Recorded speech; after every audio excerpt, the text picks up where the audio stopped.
Bhaktivedantasya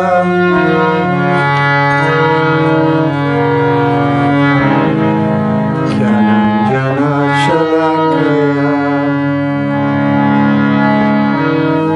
Chakshuvamilitam Jena Tasmai Sri Gurave Namaha.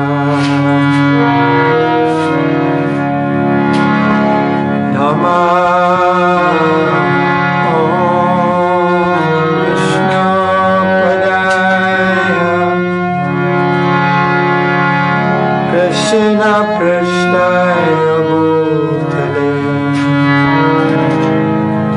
Srimate Bhakti Vedanta Asami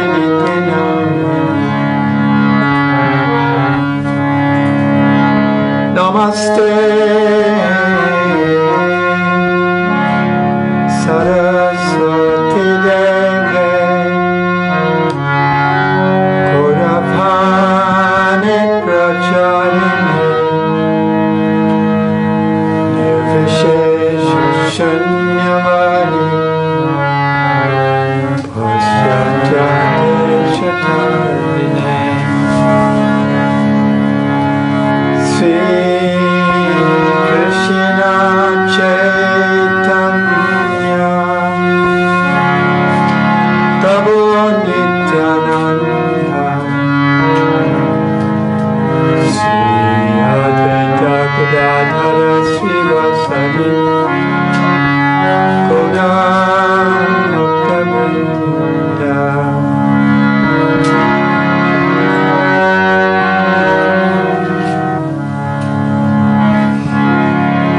Hare Krishna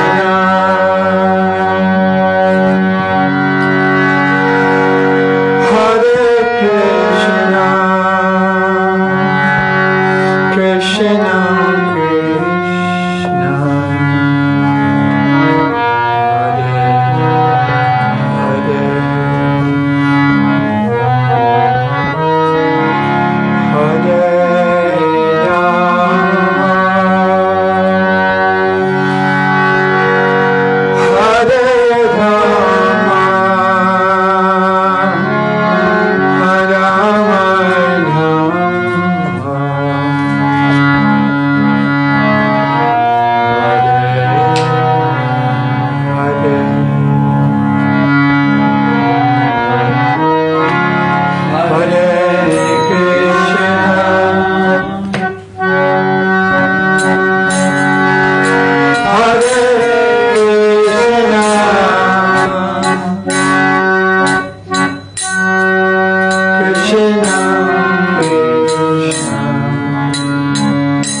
Krishna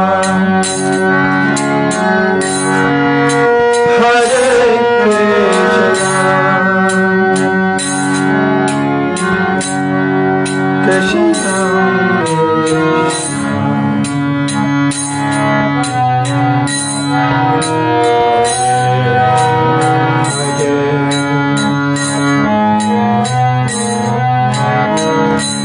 Hare Krishna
Krishna,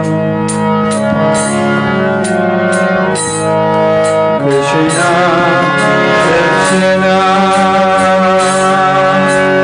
Hare Hare,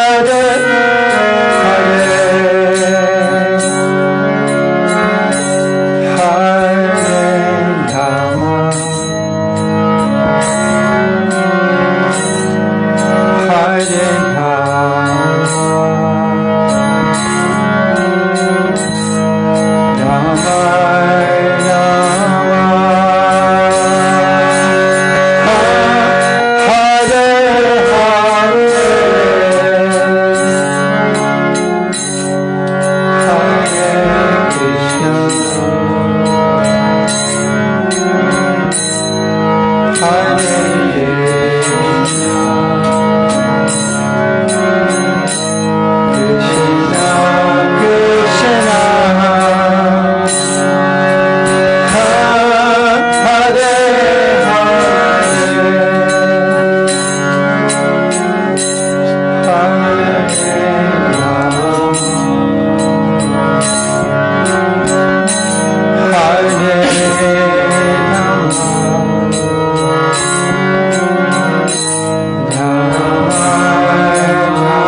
Jaya Jaya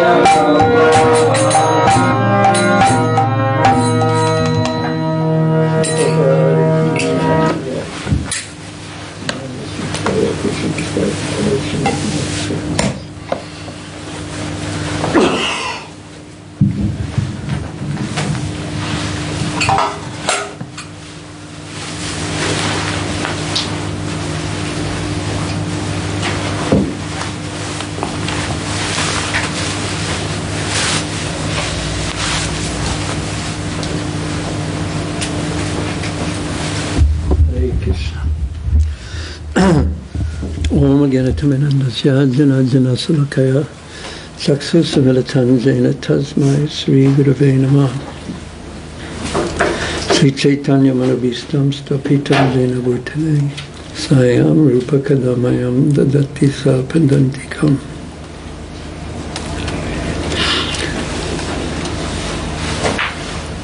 Vansakalpatarubhascha Kripasanubhayavata Patitanam Pabinebhyo Vaisnavebhyo Namo Namah.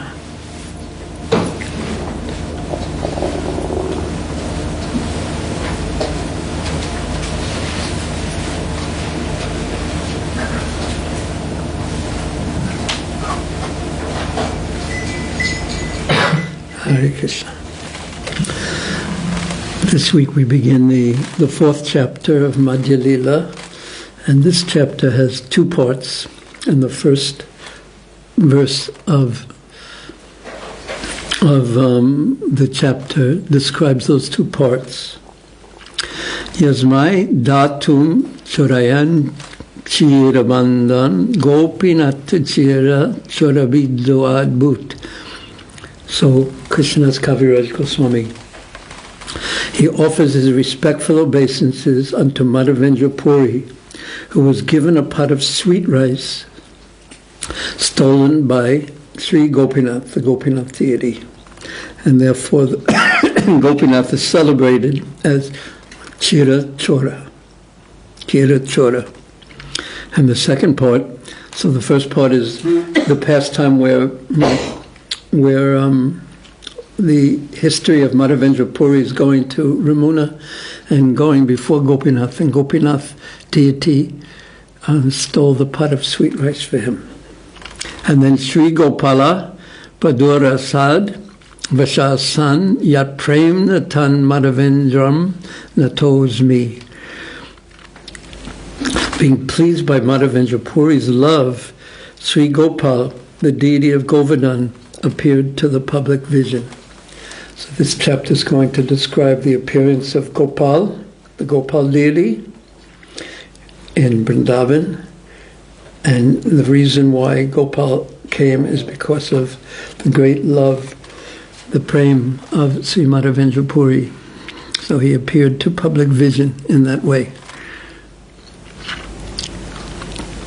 And Prabhupada has a short purport to this verse. He says, Bhaktivinoda Thakur annotates that this Gopal deity was originally installed by Vajra. Vajranab is the great-grandson of Krishna.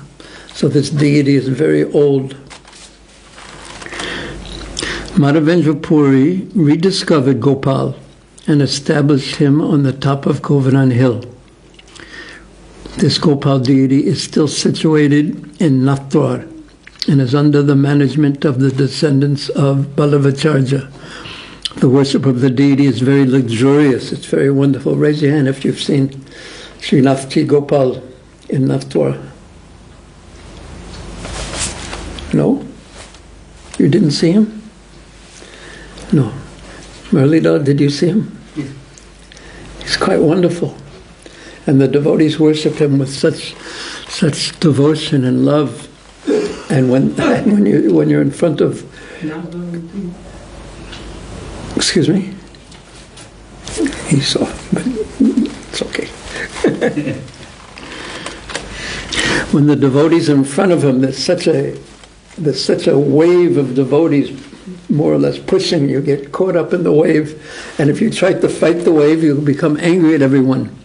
And if you go along with the wave, it's quite ecstatic. You can, like surfing the wave of the devotees, pushing and pushing in this way and that way, and all to see Gopal, Srinathji. The worship of the deity is very luxurious, and one who goes there can purchase varieties of prasadam by paying a small price. So there's prasadam there that's very, very sweet and tasty.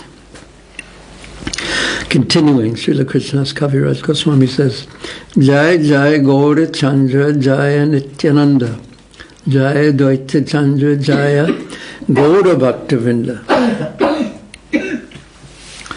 All glories to Sri Caitanya Mahaprabhu. All glories to Nityananda Prabhu. All glories to Advaita Prabhu. And all glories to all the devotees of Lord Chaitanya. So that's the introduction to the chapter. And then Krishnadas Kaviraj continues. I thus offer my respectful obeisances unto the lotus feet of Vrindavan Das Thakur. I hope that I will not offend his lotus feet by this action. Sri Chaitanya Mahaprabhu proceeded towards Jagannath Puri with 4 of his devotees, and he chanted the holy name of the Lord, the Hare Krishna Mahamantra, with great eagerness. So we had heard there was a great tumult when Mahaprabhu left to go to Jagannath Puri. First he had gotten permission from all the devotees, taken permission from Sachimata, and all the devotees, he instructed all the devotees what to do, how to have his association. But then he left, and there was a great roar of everyone crying. And then Advaita Acharya followed Mahaprabhu, and Mahaprabhu sent him back to take care of the devotees. So he went with four devotees. Now there are different accounts of which devotees went with him. But which of the 4 that Krishnadas Kaviraj Goswami mentions? Does anyone remember? You remember one? Nityananda. Okay, good. Second one? Anyone remember? Damodar Pandit. Damodar Pandit. And third one? Sham. Jagannananda Pandit. Because Shamananda Pandit was not during the time of Mahaprabhu, his manifest presence. He came after to study under Srila Jiva Goswami from Odisha. And the 4th one was Mukunda Datta. So when they were proceeding towards Jagannath Puri, Mahaprabhu chanted the holy name of the Lord, the Hare Krishna mantra, with great eagerness. He was happy always chanting Krishna's names and associating with Krishna in this way. Each day, Sri Chaitanya Mahaprabhu personally went to a village and collected great quantity of rice and other grains for the preparation of prasadam. There were many rivers on the way, and at each river there was a tax collector. They did not hinder the Lord, however, and he showed them mercy. Finally, he reached the village of Ramuna. So Ramuna is the place in Orissa that where the deity of Gopinath is, Kirchhoff Gopinath is there. And we'll read that, and then we're going to change books and go back and hear the description of Vrindavan Das Thakur that was mentioned in the last chapter, and just here Kaviraj Goswami offered his respects to Vrindavan Das Thakur. In the last chapter, he said that Vrindavan Das Thakur had described the journey of Mahaprabhu from Shantipur to Jagannath Puri in detail, more detail. So he wasn't going to go over the same points. But here's what Prabhupada says in the purport. There is a railway station named Baleshwar, and 5 miles to the west is the village of Ramuna. The temple of Kirchhoff Gopinath still exists in this village, and within the temple, the Samadhi tomb of Rasikananda Prabhu, the chief disciple of Shyamananda Goswami, can still be found. So, just to hear a little more of the instructions that Mahaprabhu gave and the occurrences. There's not that many. But let's change to Caitanya Bhagavat, written by Sri Vrindavan Das Thakur. So this description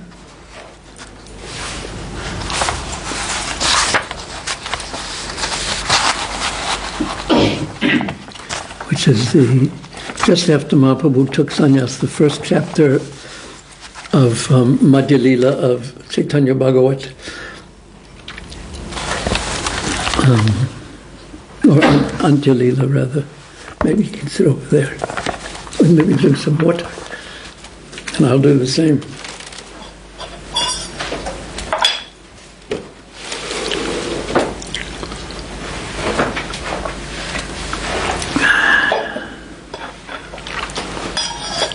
Antya Lila of Caitanya Bhagavat begins when Mahaprabhu is taking sannyas, and then they go to the house of Advaitacharya.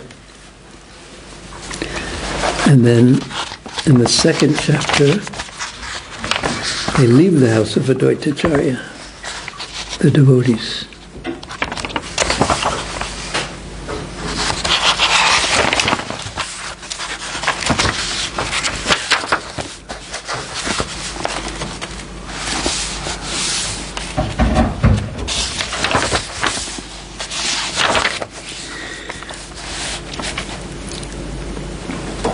This is how Vrindavan Das Thakur begins the chapter. All glories to Gaura Chandra, all glories to the life and soul of everyone. All glories to you, the personification of fear for the miscreants. All glories to the deliverer of the devotees. All glories to the Lord of Anantashesha, Lakshmi, Brahma, and Shiva. All glories to the best of the sannyasis, who is an ocean of mercy and the friend to the poor. All glories to Gauranga, along with his devotees. O Lord, please be merciful to me so that my mind may remain fixed on you. In this way, Gaura Chandra performed unlimited pastimes at the house of Advaita in Shantipur. The Lord happily passed the entire night with the devotees, and he discussed various confidential topics about Krishna. And at the end of the night, the Lord performed his daily morning duties, and he sat down in the midst of his servants. And the Lord said, I will go to Nilachala. Do not feel unhappy. And after seeing the Lord of Nilachala, I will return and meet you all again. All of you go home and joyfully engage in kirtan. Birth after birth, Mahaprabhu said, you are my very life. The devotees said, O Lord, do as you wish. Who has the power to make you do otherwise? Your desire is supreme. But still, traveling is dangerous nowadays. Therefore, no one goes to that kingdom now, because there was the Muslim rulers of Bengal, and then there was Maharaj Prataparuja headed by Nawab Hussain Shah, and there was a big demarcation of the kingdom between Maharaj Prataparuja's kingdom in Orissa and Nawab Hussain, and it was very, very dangerous because there was always the threat of war. But yet, no one can stop you, but still going alone and traveling is dangerous. No one goes to that kingdom now. No one travels those roads. There's a great animosity, warlike hatred between the two kingdoms, and many rogues are creating havoc in different places. So just wait here until these disturbances subside, because they're always wanting to, how can they allow Mahaprabhu to leave so easily, at least? And the Lord said, I must go regardless of any disturbances. And Advaitacharya understood the Lord's intention. He would not be stopped from going to Nilachala. Advaitacharya folded his hands and spoke the following words, who can stop you on your path. And all obstacles are your servants. They serve your desire in some way or another. Therefore, who has the power to place obstacles before you? Since you have decided to go to Nilachala, you should go in great happiness. On hearing Advaita's words, the Lord became pleased, and he began to chant of the name of Lord Hari in great satisfaction. At that moment, Mahaprabhu departed from Nilachala. He walked like a maddened lion. Did you ever see a maddened lion? Very lucky. And the devotees all ran behind him, and none of them could control their crying. After walking some distance, Sri Gaurasunda, he solaced everyone. He made everyone peaceful with sweet words. Do not be unhappy at heart, for I will never leave you under any circumstances. Chant the name of Krishna while sitting at home, and I will return in a few days. After speaking these words, Mahaprabhu embraced every one of the Vaishnavas, and all the devotees became soaked with the Lord's tears, and they all began to cry. And after solacing everyone in this way, the Lord proceeded south. The devotees shed tears in ecstatic love, and they repeatedly fell to the ground and got up. As the gopis merged in an ocean of great lamentation when Krishna left for Mathura, the devotees felt similar feelings of separation, and somehow they survived in the same way. By providence, he was the same Lord, and they were the same devotees. The situation was the same, and their feelings were the same. Life and death depends on the will of Krishna. Drinking poison or nectar can do nothing on its own. No one can imitate how Krishna Chandra saves someone or kills someone else. In this way, Sri Gaurasunda departed for Nilachal in his own joyful mood. The Lord was accompanied by Nityananda, Gadadhar, Mukunda, Govinda, Jagadananda, and Brahmananda. So there's a little bit of a difference in who Vrindavan Das Thakur says accompanied the Lord and what Krishnadas Kaviraj says. And on the way, now listen to this carefully, very interesting. On the way, the Lord tested everyone. So the devotees were with him, and he tested them, and he asked them, what assets did you bring with you? What did you bring with you for your protection? Did you bring your mobile phone? Did you bring your credit card? Did you bring... All of you, tell me frankly whether anyone has given you anything for the journey, because sometimes you won't take anything, but just as you're about to leave and your bags are already packed, could you take this with you? Could you bring this from Mahaprabhu? Could you do this? Could you do that? This happens quite regularly. So Mahaprabhu asked them, do you have anything with you? Did you bring anything with you? Did you bring any food? Did you bring any wealth just in case? Did any of the devotees give you anything? And please tell me frankly, he said.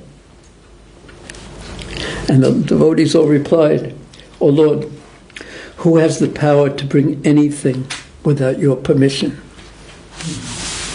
So they said, no, we did not bring anything with us. And the Lord said, I am greatly satisfied that none of you took anything from anyone. If you are destined to receive some eatables, then you will certainly obtain them, even if you are in the forest. Now this is the mood that Mahaprabhu appreciated so much, especially those in the renounced order. And when he was traveling, he would recite that verse, Etan Sashtaya Paratmanishtam, and that I will cross this great ocean of material existence. How? By taking the same path that the great devotees in the past have taken. And what is that? I will take shelter completely, Dhiratya Param. I will take shelter, Dhiratya Tamo. I will take shelter to cross this ocean of ignorance. I will take shelter of the lotus feet, serving the lotus feet of the Supreme Lord. And Mahaprabhu just said, and he'll speak on this more, poison won't kill you. It is your fate that's going to kill you, and ultimately behind that is Krishna. And food won't feed you, even if you bring it with you. It won't nourish you. It won't give you sustenance. It won't maintain you. It is Krishna who is ultimately maintaining you. If the Supreme Lord does not set aside food for a person, he will not eat, even if he's the son of a king. So it is not one's endeavor that ultimately feeds one. And it's not ultimately a sword that will ultimately kill us.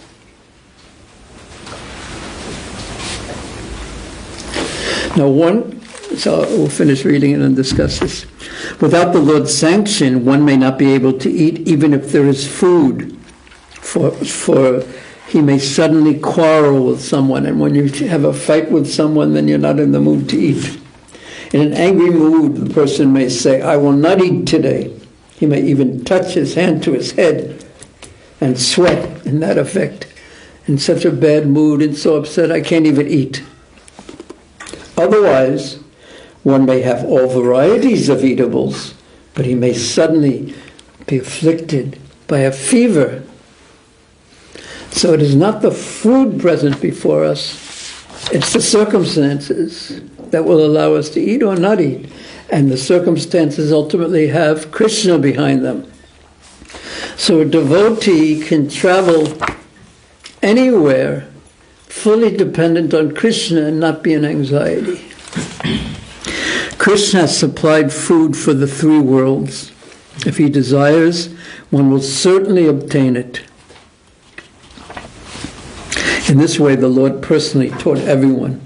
One who has faith in his words obtains happiness. A person may endeavor for something millions of different ways, but the result will come only if the Supreme Lord sanctions it.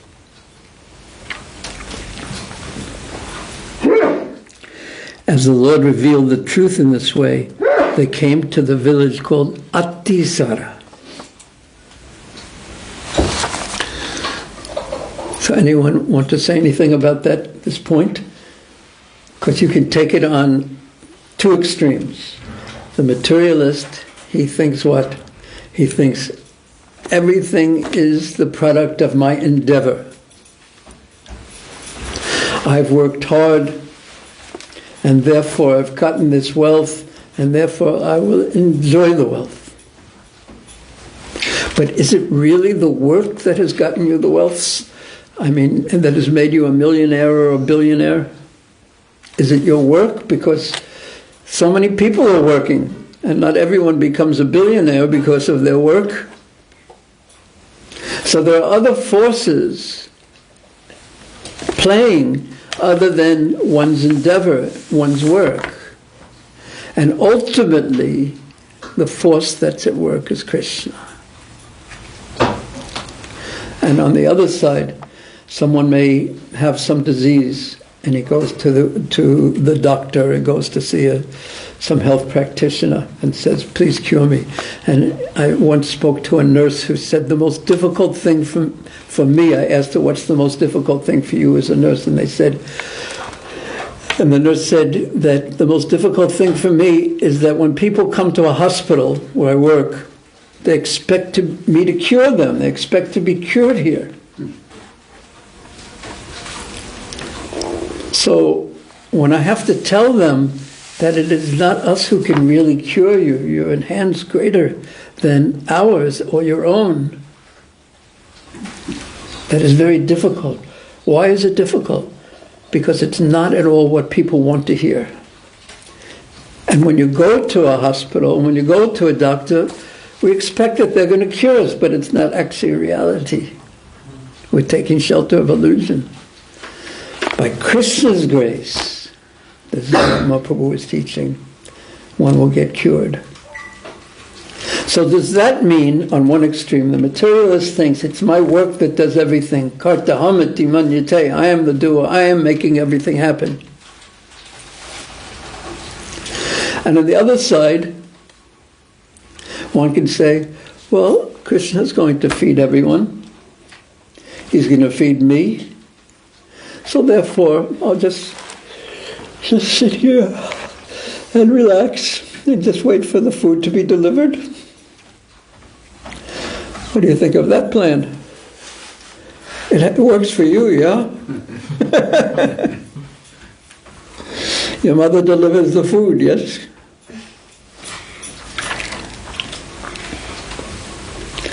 But that's, so the truth is somewhere in between. There's a Chinese saying that I don't know like that explains that there was once a man, there was once a dog. He was very, very hungry, and he was just sitting. And suddenly a rabbit ran by and saw the dog and became frightened and ran right into a stone, a big rock. And then he died. And the dog thought, oh, here's my lunch. See how you don't have to work. He thought like that, I'll just wait here. So he just waited there. He had his lunch. Unfortunately, there was the rabbit, but that's a dog's food, perhaps. And then he thought, this is a very good system. So he decided just to wait by the rock all the time and just wait for his lunch every day. And of course, he didn't get fed. So it's philosophically, we know that it's Krishna who's doing it. And practically, the materialist thinks I'm doing it. And I've heard Prabhupada speak on the topic, and he'll speak very strongly about the Krishna side. But then I've heard him say also, but some endeavor is required. Krishna says that in the Bhagavad Gita, without work one can't even maintain his body. But we should not be in the illusion that it is my work that is bringing the results. We should not be in that illusion. Nor we should be in the illusion that I can just sit back and do nothing and because at least I have to open my mouth for the food to get inside, and at least I have to do that. There has to be some endeavor.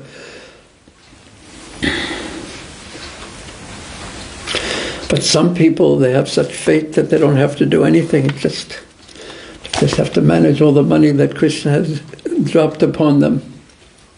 But that's due to having done something very pious on the material level in a previous life.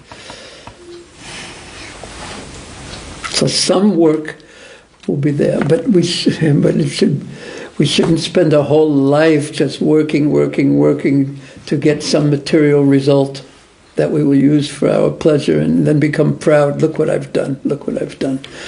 And the happiness of such people is what? It's because you go into these big fancy houses. Have you ever been in a big fancy house of a very, very wealthy person? It's very empty. It was an extremely massive room and it had a piano in it. The rest was nothing. Yeah, very depressing. Yeah, but it's the same thing. There's a bedroom with beds and people sleep in there, and then there's bathrooms and kitchens. It's just the same thing as in a poor man's house. Because everyone basically, it's just ordinary. And that ultimately, it's just ordinary. What goes on there, it's nothing special at all. So working one's whole life just to get something ordinary is one could say that's not worth it. It's foolish. Rather, tapo divyam putrakayena sattvam shuddhed brahmasokyam svanantam. That we should work, we should know that life has its purpose. So this preaching is basically meant for that. And then if we have the tendency to work and we have the ability to get some success by Krishna's grace, it's wonderful. There's no lack of things that should be used in Krishna's service.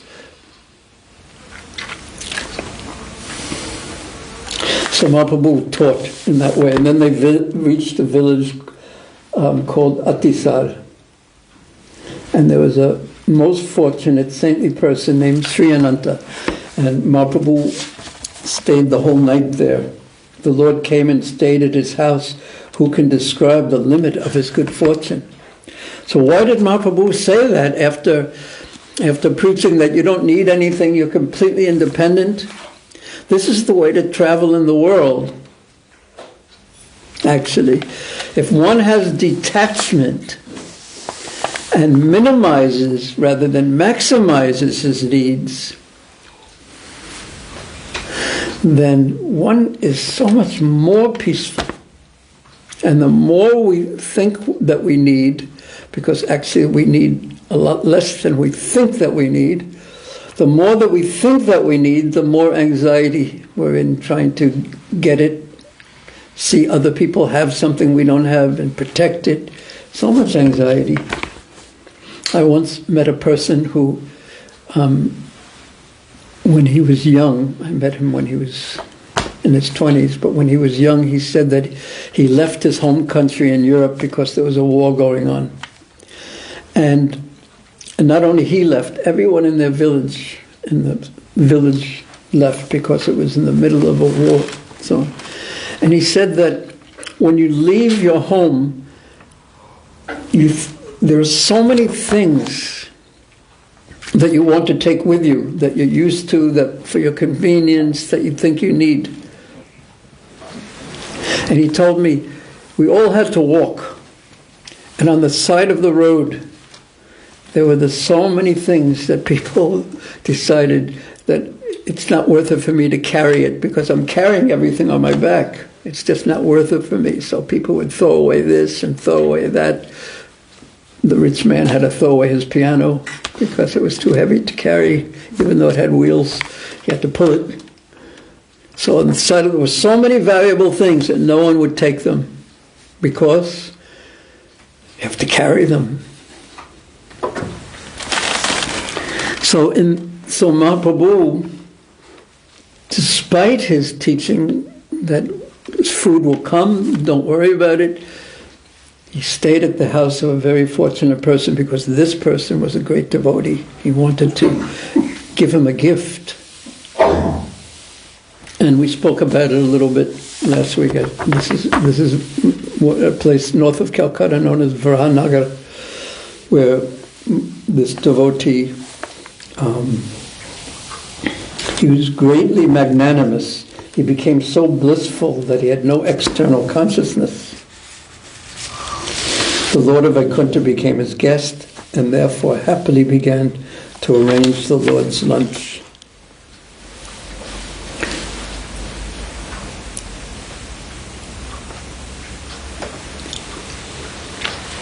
Or maybe it's not the same person. But anyway, then that one devotee, Mahaprabhu gave him the name of Bhagavat Acharya, I think. And he recited Bhagavatam so nicely. Mahaprabhu was so ecstatic. The Lord and his associates took their meals in his house. The Lord thus arranged to show how one should feed a sannyasi, so he was showing the other side. The Lord happily passed the entire night discussing topics of Krishna in the house of Ananta Pandit.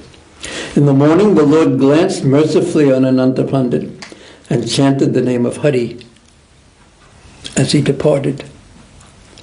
So when one goes to someone's house, if one's a renunciant, and one needs some place to sleep, and they give you a nice place to sleep, and they feed you and take care of you, then there may be a tendency to think, oh, this is a very nice place. Maybe I should spend one more night here, because after all, walking is hard on the feet and we're not sure where the next meal is going to come from. But no.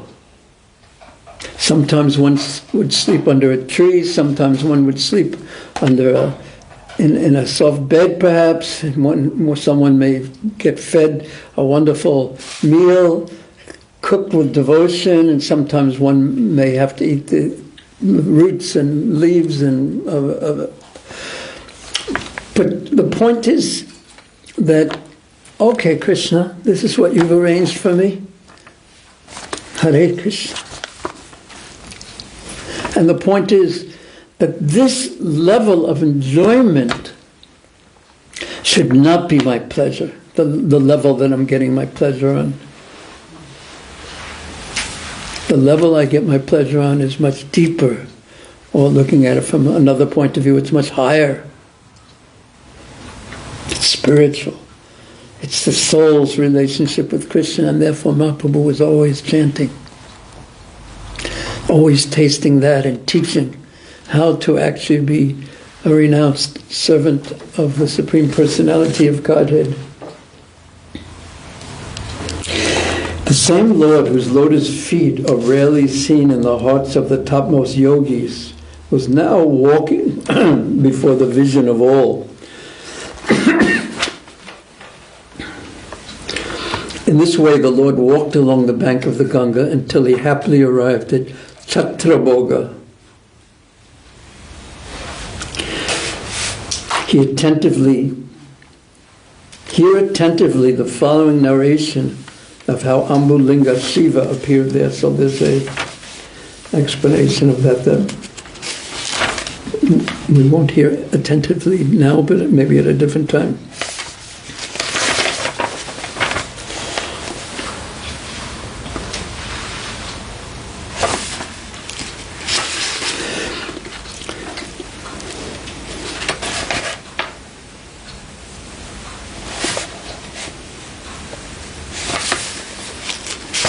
There was a zamindar there whose name was Ramachandra Khan. Now this isn't the same Ramachandra Khan, is not the same Ramachandra Khan who gave Haridas Thakur so much trouble and was cursed.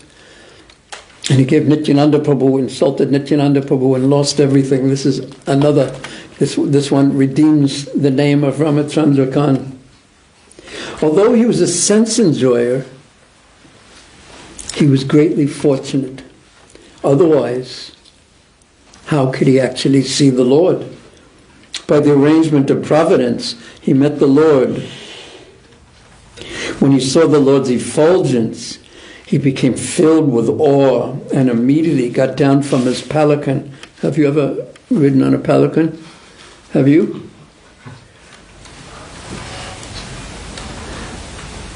Have you? Is it comfortable? Very jolting. Going up and It's down. not very comfortable, actually. I've never ridden on one. I don't think I ever did, but going up when you go to Barshana, sometime if you have problems walking, there's palanquins there that they'll carry you up, and Prabhupada actually went on one.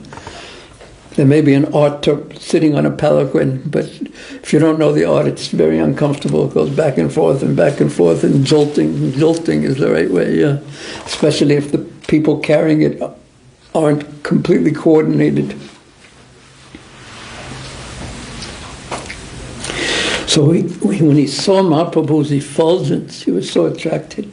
He got down from his palanquin, and he fell flat at the lotus feet of the Lord. But the Lord had no external consciousness as he shed tears of ecstatic love. So this is Mahaprabhu's traveling in ecstasy, continuously, in touch with Krishna, through chanting the holy names, teaching that.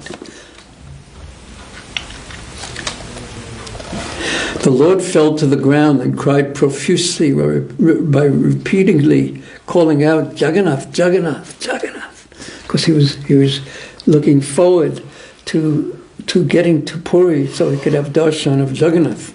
When Ramachandra Khan saw the Lord was in such distress, his gentle heart was shattered. He began to cry as he thought There is no way to check such grief. Anyone within the three worlds who have to sing such crying, who does not become agitated, must have a heart of stone or wood. After becoming somewhat pacified, the crest jewel of Vaikuntha asked Ramachandra Khan, "Who are you?"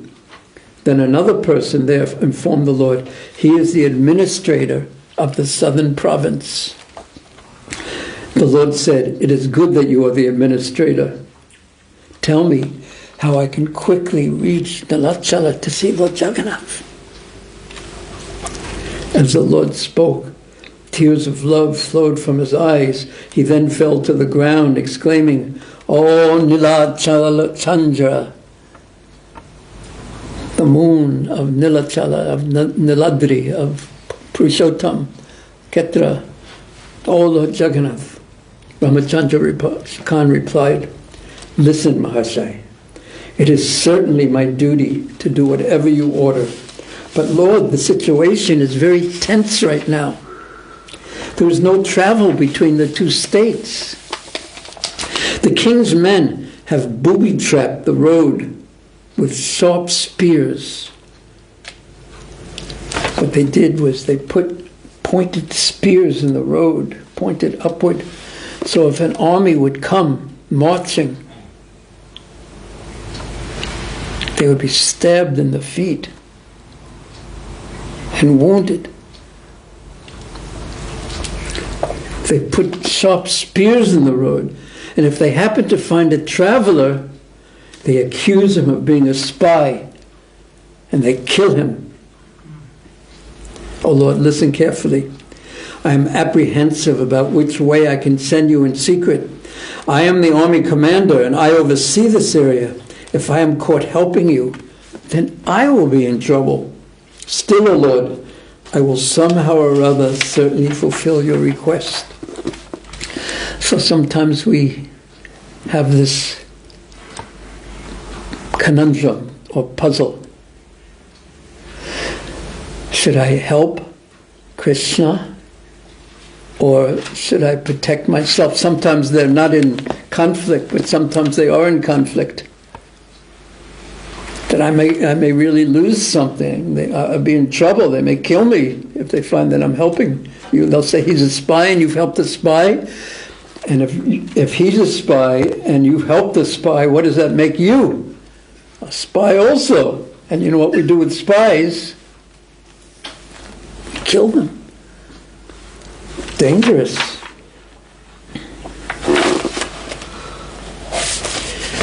So what did Ramachandra Khan do? He said, "Somehow I will certainly fulfill your request." He decided to go on to the service side, take a chance for Krishna. "If you accept me as your servant, then you and your associates will kindly take a meal with me today. You eat with me. Please, allow me to serve you in this way, and please come to my house for prasadam. I am prepared to lose my caste, my life, and wealth, but I will certainly help you cross the border tonight." On hearing his words, the Lord of Vaikuntha smiled, and he glanced mercifully on him. And after Gaurahari freed him from all material bondage, Ramachandra Khan, by his merciful glance, the Lord went to stay in that Brahmana's house.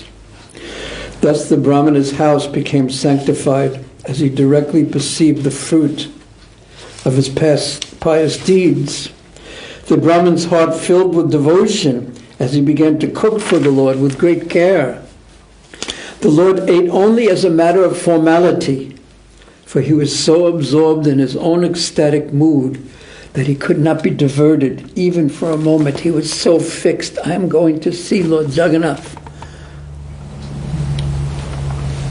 Nothing, neither tiredness nor hunger or anything affected him because of his firm focus. So there may be some instructions in all this for us too. The Lord ate only for the satisfaction of his beloved devotees. The Lord's food always consisted of only spiritual foodstuffs. In particular, on his journey to Jagannath Puri, the Lord ate only out of formality. For the entire journey, the Lord anxiously prayed to Jagannath and forgot himself. The Lord was completely oblivious to everything as he drowned in the mellows of ecstatic love. He did not know whether it was day or night. He did not know whether it was day or night, whether he had crossed a river or walked through water. He did not know if he was on land or water. He was so focused. Who other than Vedavyas can describe the ecstasy that Mahaprabhu manifested? Who can understand the Lord's characteristics? And who can understand when or how Krishna performs his pastimes? Only Nityananda, Vrindavan Das Thakur says, has the power to understand why the Lord lamented and cried. As the Lord of Vaikuntha drowned in the mellows of his own devotional service, he enacted the pastime of forgetting himself. So did he really forget himself? Or was he acting as he forget himself? So he's saying that this is his pastimes. But remember, this is the Supreme Lord who knows everything. He's Sarvagya. He knows everything. His consciousness is so unlimited that we don't have any ability to understand what it's like being him. So we can't really understand what he went through in his separation and his forgetting himself or remembering himself. This is all quite inconceivable because it's the Lord's consciousness, and he's Sarvagya. What does Sarvagya mean? He knows everything. What does it mean to know everything? We can't even say. Does that mean that everything is in your consciousness at the same time? Can you imagine if everything was everything in existence was in your consciousness all at the same time? You think it's confusing right now being you. Just imagine how confused you'd be if... And then you have millions of people praying to you for different things. One praying is that, may my enemy die, and then that enemy praying, may the person who's trying to curse me, may he... And he's got to balance everything.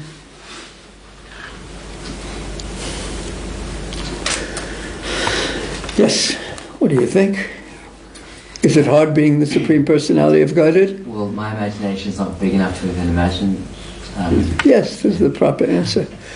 Is it hard being the Supreme Personality of Godhead? For us it might be. a little. But for him it's not difficult because he has all the qualities. He has all opulence. He's Bhagavan.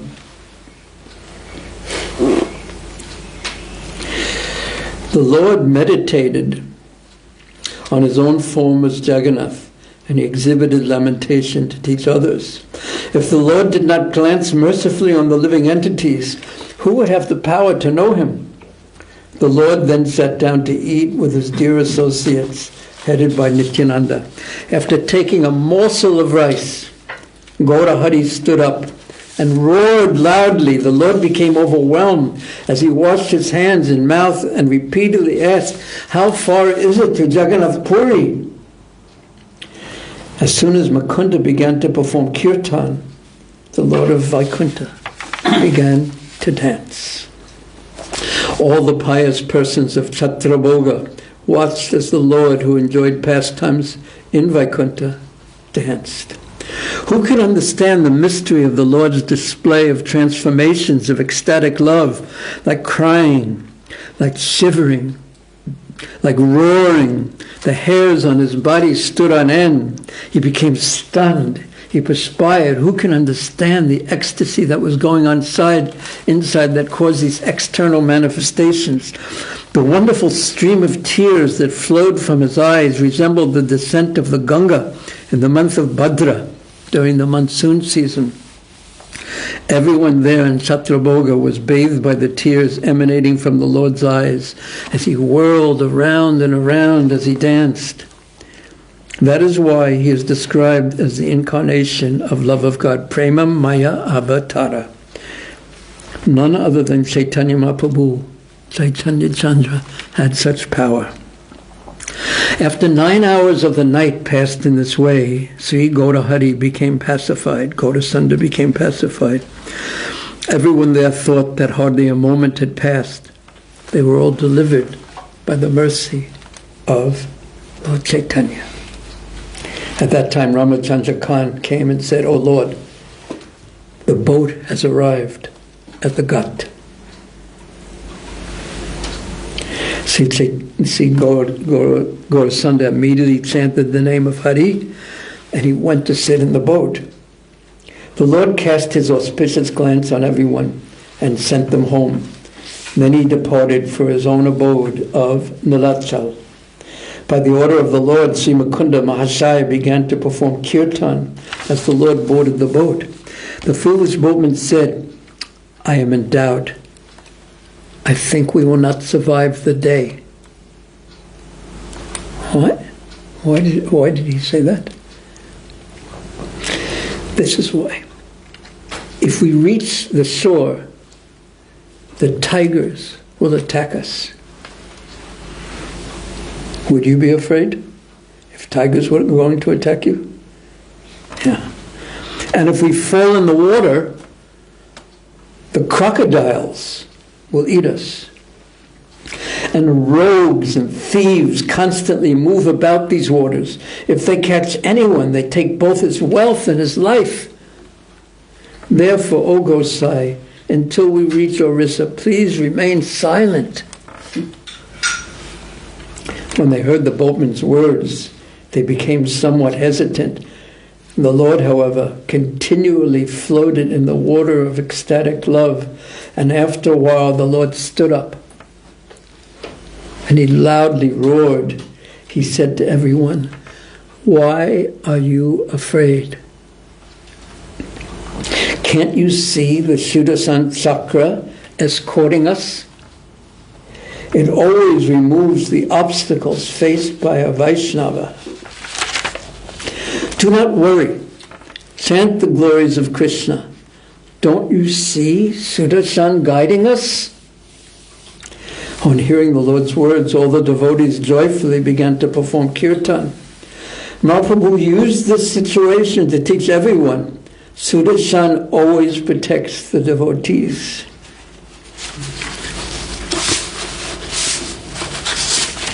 This is Mahaprabhu traveling. Any sinful person who attacks a Vaishnava is burnt to ashes by the fire of Sudarshan. When devotees have a protection like Vishnu's Sudarshan Chakra, who has the power to attack them? Only a person who is favored by Sri Gaurachandra can actually understand his confidential topics. So does that mean I'm a devotee, so I can just go anywhere and do anything, and I'll always be protected? For instance, I can go to the top of, what's the tallest building in Perth? Maybe this house? No, what? Some... Huh? Brookfield Tower. Is it Brookfield? How big is it? How tall? How tall is it? Yeah, I don't know the height. That's the tallest one. Brookfield. How many stories approximately? They got Floors? 46 or 47. Okay, it's pretty big. So does that mean a devotee can say, I'm a devotee, so I'm going to take, they have a lift, an elevator, so they go to the top of that, I'm going to jump off, and Krishna's going to catch me. No. Prabhupada once said, or maybe it's that a devotee doesn't challenge the laws of material nature. So we shouldn't act foolishly, but we shouldn't be overly bold. We should be intelligent, but we shouldn't be fearful if we're in Krishna's service. Devotee means always fixed in Krishna's service.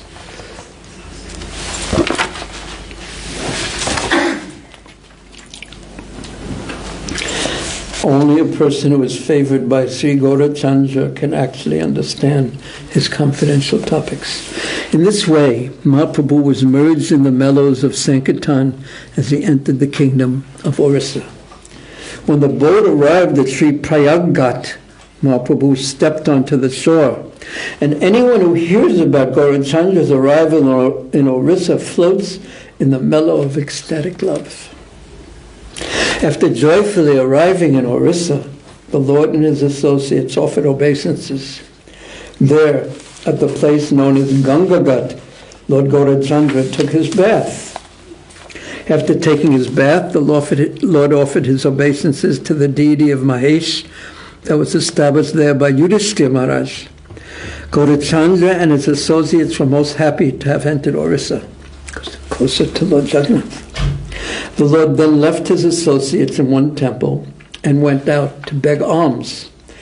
In whoever's house the Lord went to beg at, the people there became bewildered on seeing his form. As Sri Gaurasunda held out his cloth for alms, everyone immediately placed rice in it. They happily offered the Lord whatever fine eatables they had in their house. The same Lord, whose lotus feet are desired by Lakshmi, who is known as Annapurna, the supplier of food to the entire universe, personally delivered the living entities on the pretext of begging alms from door to door as a sannyasi. After begging alms, the Lord became joyful. He then returned to where the devotees were waiting. When the devotees saw the foodstuffs that the Lord collected as alms, they began to laugh. And they said, "Oh Lord, you will be able to maintain us." So here's the point. In the beginning, he was saying, don't take anything with you, because Krishna is the maintainer of everyone. And when they saw how much food that Krishna in the form of Sri Caitanya Mahaprabhu had brought, they said, yes, the Lord is maintaining us, and you are doing it. And that's how the devotees see the intermediaries by which they are getting maintained. They say, Krishna is maintaining me, giving me this facility, giving me this food, giving me this medical treatment, giving me whatever I need. Krishna is doing it through this kind via media. So he doesn't just thank Krishna, he appreciates the via media also. Because it's due to that via media's service attitude, because his cooperating with Krishna, that Krishna is working through him. But he doesn't just thank the via media as if the via media is the one doing it. So it's always this delicate balance of how to deal with reality as it comes. So who cooked? Jagadananda cooked with great satisfaction, and the Lord then ate in the company of the devotees. Mahaprabhu and the devotees performed Sankirtan the entire night in that village, and then departed early the next morning. Struck with wonder on seeing the Lord's effulgence.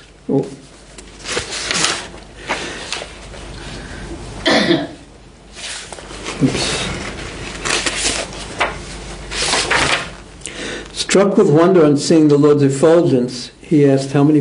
I missed something.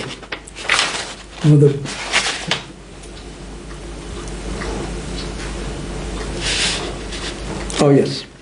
Mahaprabhu and the devotees performed Sankirtan the entire night in that village and then departed early the next morning. And after they had traveled some distance, a sinful toll collector, Kata Dori Gela Matra Dhani Dorachara, a sinful toll collector stopped them and would not allow them to go further without paying taxes. Struck with wonder on seeing the Lord's effulgence, he asked, how many people are with you? And Mahaprabhu was in a particular ecstatic mood. And he replied, I have no one in this world. And I do not belong to anyone. I tell you this fact, I am alone with no companions. The entire world is mine. I belong to everyone. As the Lord spoke, incessant tears flowed from his eyes. The toll collector said, "Oh, Gosai, you may go. I will let these persons go after they pay the taxes." Because Mahaprabhu just said, I'm alone. The Lord walked down the road chanting, "Govinda, Govinda." He left the others behind and sat down in the distance. When the Lord left everyone and continued on, the devotees became despondent in their happiness. On seeing the Lord's pastime of complete detachment, they all began to laugh amongst themselves. Yet they were unhappy because they feared that the Lord might leave them all and go. Nityananda, however, he solaced them, he made them peaceful, and he said, "Do not worry. The Lord will not go anywhere without us." But the toll collector said, "You are not with the sannyasi. He has just said this. So you should pay the proper fees." And after leaving his associates behind, the Lord sat down in the distance. He began to cry with his head between his knees. Even wood and stone would melt on hearing such crying. And when the toll collector saw that wonderful sight, he began to consider, this person is certainly not an ordinary being. Everywhere the Lord went, no one thought he was ordinary. His associates didn't think he was ordinary. The people he met for one night didn't think he was. Even sinful tax collectors, toll collectors didn't think he was ordinary. He's not an ordinary human being. No human being could shed such tears. Then he respectfully asked the devotees, "Who are you? Who is your leader? Tell me the truth." They all replied, "He is the Lord of all. You must have heard his name, Sri Krishna Caitanya. And we are all his servants." Tears flowed from their eyes as they spoke these words. So this is the benefit of being a servant, considering oneself deeply a servant of Mahaprabhu. You don't have to pay the tolls and more. He hurriedly went and fell at the Lord's feet. On seeing their ecstatic love, tears fell from his eyes. He hurriedly went and fell at the Lord's lotus feet. He offered obeisances, and he spoke with humility.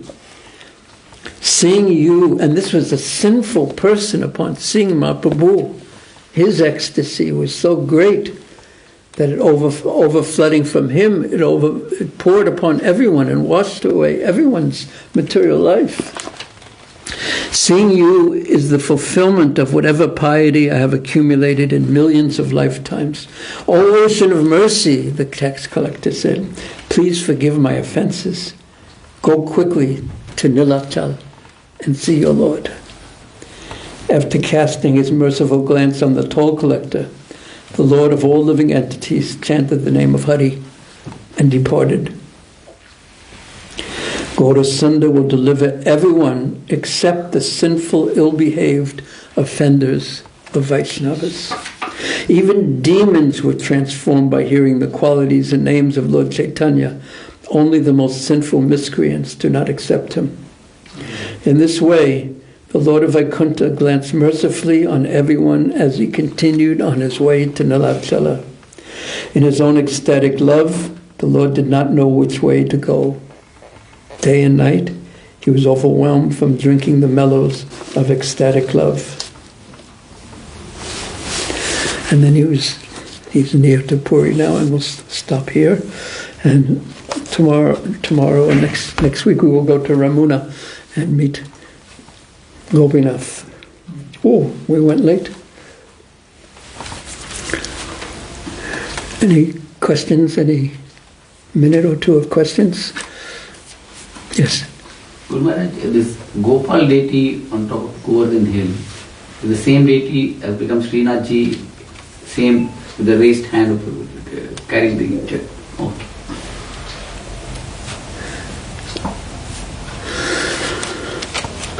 Hare Krishna. Sri Caitanya Caritamrta ki jai. Sri Krishna's Kaviraj Maharaj Goswami Maharaj ki jai. Sri Chaitanya Bhagavata ki jai. Sri Vrindavan Das Thakur ki jai. Sri Chaitanya Mahaprabhu ki jai. Sri La Prabhupada ki jai. Sri La Prabhupada Bhaktivinoda ki jai. Sri Mahaprabhu's, all the devotees of Mahaprabhu ki jai. Nitai Gaur Premanande. Hare Hare Bol. Hare Bol.